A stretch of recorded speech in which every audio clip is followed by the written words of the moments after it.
people who were exploited through the slave trade. Even from London, England, and this is remarkable, an Abraham Lincoln statue completely defaced. Really? The man who abolished slavery is now somewhat a threat? Just to name a few more, you have Gandhi and Winston Churchill. Not sure how that makes sense. Joining me now from Southern California, journalist with PJ Media, host of the Adult in the Room podcast, and Daily Ledger contributor, Victoria Taft. Vicky, I don't even know where to begin with this one. I mean, is it possible? Can people really be this misinformed?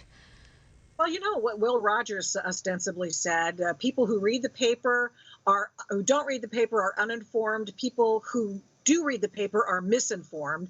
And that's pretty much what kind of a generation has come up in the leftist schools and being taught the fact that they don't know their history and now they're doomed to repeat it. Look what they're doing. This is like the French Revolution all over again. We're going to have a national razor before too long. We're cutting the heads off statues already, and we don't even know why. I mean, you're cutting down, let's say, a Winston Churchill statue, as this package has pointed out. I mean, here's a guy who went up against Hitler and who said to the United States of America, get involved here because we got to get rid of this fascist socialist dictator. And what happened? So they decide, well, you know, we're going to act like fascists and we're going to go against the guy who was the better choice in the room at that point in time, the guy who went up against Hitler. So Winston Churchill bad, Hitler bad? Are we still there? I mean, I don't know yet. I mean, things are happening so quickly. We're getting rid of our own history. And, you know, pretty soon in the United States of America, there's going to be no democratic history left whatsoever.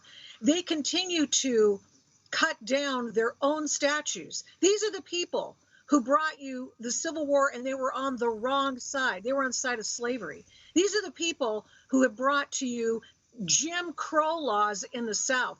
These are the same people who made up the KKK, which is the analog to Antifa today, being the shock troops of the Democratic Party. These are the people who are standing in the schoolhouse doors.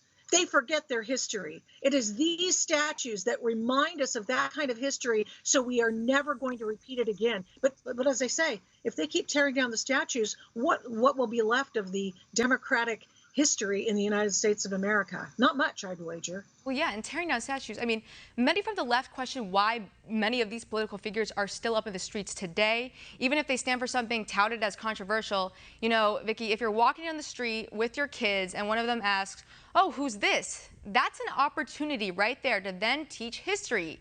Here's what happened, then here's what we need to know today, and here's how we make sure history doesn't repeat itself. I mean, am I crazy?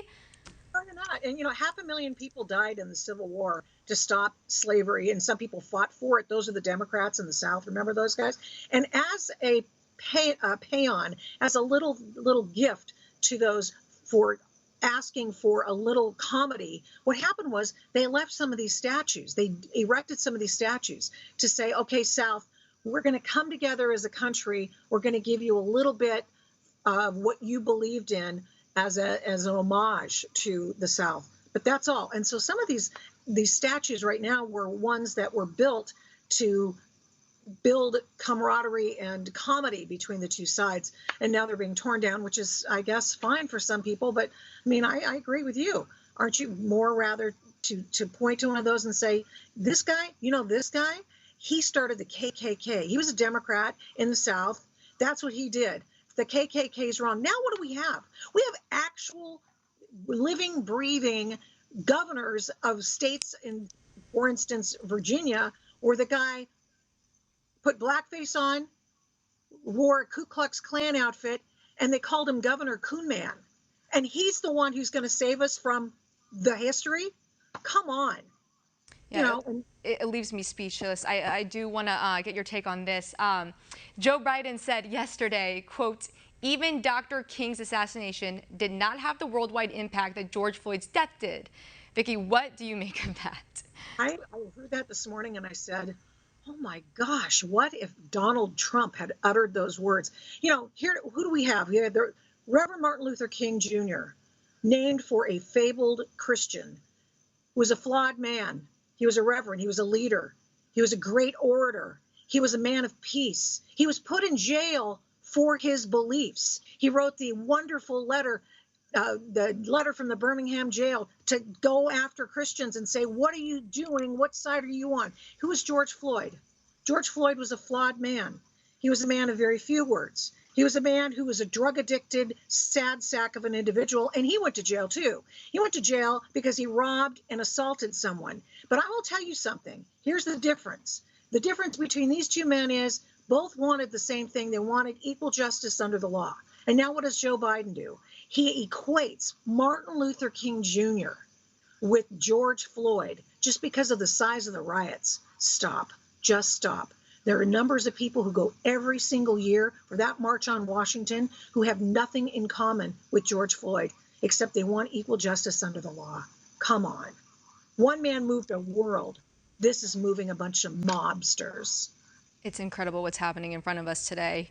You would think that would be the last straw from Joe Biden, but you know, we're going to see some more of that coming up, I'm sure. Vicky, great to speak with you. We are out of time yet again.